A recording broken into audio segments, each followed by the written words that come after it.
Today we're going to look at employee classifications. Now, employee classifications is quite important because it allows you to print reports just for certain groups of employees. It's also important in cases where your processing rules is actually linked to your employee classifications. So if your shifts has been set up and there are some macro scripts running and it's saying, for example, casual employees do not get overtime, but full-time employees do. It's very important that you do classify your employees. It's the same with your payroll extracts, because your payroll extract may export your overtime in a certain code for one group and as another code for another group of employees. Okay, so how do we enable our classifications? We need to switch to the configuration module, and then we need to go to our system features, which is this little bell and whistle there at the top. The first one on the left is our classifications, and we've got 8 standard classifications: company, department, category, type, workgroup, scale, cost center, branch. You can enable the ones that you want to see, or you can enable everything. That doesn't really matter. But let's just go and enable department, type, and I want to work with branch. And we click on OK. Now we need to go and create these classifications. So we go to Employee, Classifications. Now I've already created some classifications in branch and in our departments and under type. But now I want to add another 1 or 2 types. So I want to add type casual, and I want to add type part-time. Just a note, you'll see there's 1, 3, 4, 5. I had another classification number 2 in there, which I've deleted. So the code's 1, 3, 4, and 5. We go close. Okay, now we've got some of our classifications set up under department, branch, and type, and now we need to go and assign these to our employees. To do that, we go back to the user module. You can assign each employee separately by going into your browse employee screen, the little blue man, going into the employee, clicking on change, going to your classification tab there, and now you can go and say, I want to classify this employee as a Johannesburg employee. He's in development and he is a part-time employee. So we go OK, and you can go back into change, classification, and you'll see there it's updated your groups.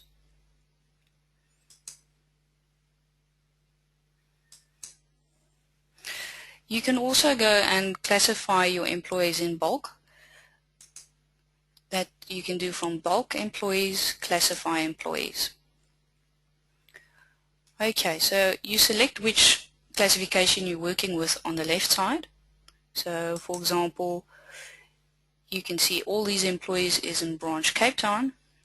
These employees are not allocated. And Jeff is in Johannesburg. So you can, for example, go and say that Bruce is in Durban. You can do the same with department. These employees are not allocated.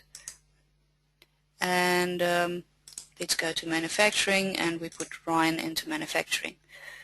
Development, we put Bruce into development. And let's say we put Robert into sales. And so you go forth. Alright, that's how we classify our employees. Now we want to print a report, let's say just for branch Cape Town. So we go to our reports, hours and clocking summary, click on print. I'm going to print it to the printer. Let's say we're printing it from Friday, just for the last week or so. And we go and say select employees. Okay, all we've got there is all non-terminated and all employees. Now you can go into custom selection, and you can go and say use that employee, that employee, that employee, and move them over and print it for those people. But that can become a bit tedious if you have a large number of employees that you want to print for. So what we need is we actually need these classifications in our groups.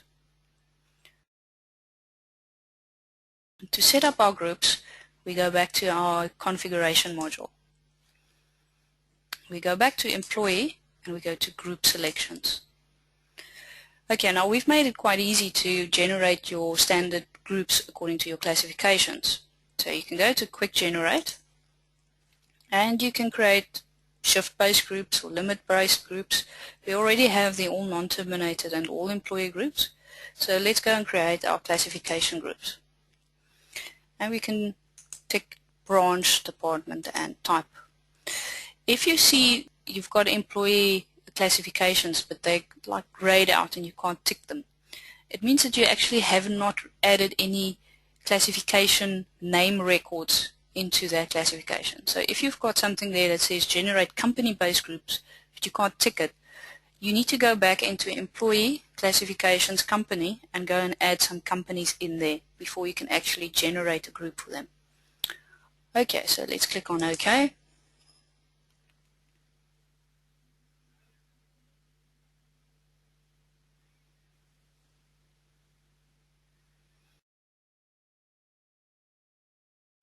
So if we go back to our report,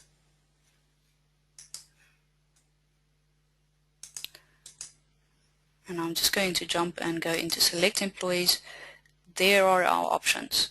And you can also now go into custom selection and move your groups around. So if you want to just print for salary and you want to print for branch Pietermaritzburg, you can do so. Okay, but let's say every week you need to print a report for your casual staff in each branch. Now to make it easier, you can actually go and set up your own custom groups. And we can do that in the configuration module. So let's say we want to combine a branch with our type. So we go add, and I want to create a group for branch Cape Town with all the salaried employees as an example. Let's switch to general first and we give this group a code, call it CT Sal for Cape Town salary.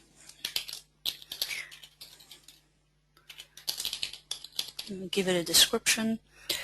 Okay, now we go to criteria. Okay, so our branch, you'll see there's a little button there that says equals. If you click on that, it will switch between greater than, smaller than, a combination of your greater than, smaller than sign, which is not equal, and equal. So you can say, okay, I want to print create a group and it's going to include everyone except branch Cape Town. That's what that is going to mean. This is going to mean I want to include everyone in branch Cape Town and they must be of type salaried. Okay, if you click on that button, you'll see it can also switch to an OR. But now if you leave that on OR, it's going to print everyone in branch Cape Town as well as employees that is going to be of type salaried. So because it's saying the employee's branch can be Cape Town or the employee's type can be salaried. Okay, but if you want to just limit it to salaried Cape Town employees, you need to change that so that it's on AND.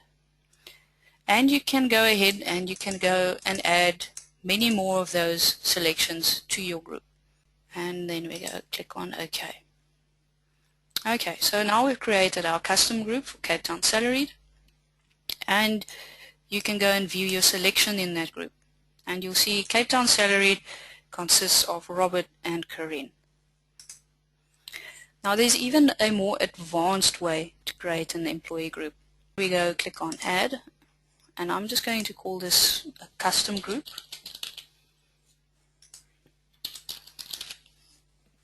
And we go to advanced. Okay, now an expression is created when you create your criteria. So let's make it easy and we say, okay, type salaried. And as soon as we do that, it goes and fills in an expression saying the employee type is equal to 1, and then just your employee termination date, there's no termination date, or the termination date is greater than today. So the employee is only terminated somewhere in the future, so he must still appear in this group. If we want to add employee number 5 as an example to this group, we need to go and say emp type is equal to 1, and then we can go and put a space in there, type in or emp number is equal to 5, and if you click on OK, it generates your group. So there is our employee number 5 with our 2 salaried employees.